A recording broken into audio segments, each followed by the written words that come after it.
Hello friends, welcome back to this channel.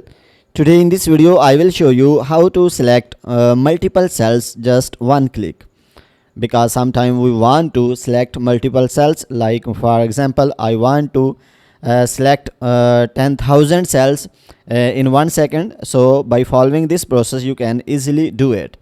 So firstly, select the cells. So after this, click on it and write here F and write the number of cells which you want to select. For example, I want to select 10,000 cells. So after this, press shift and then press enter button.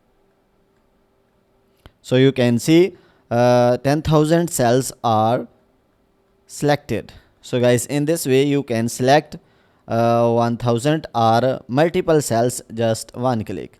So guys, if this video is helpful for you, then please give like this video and subscribe our channel. Thanks for watching.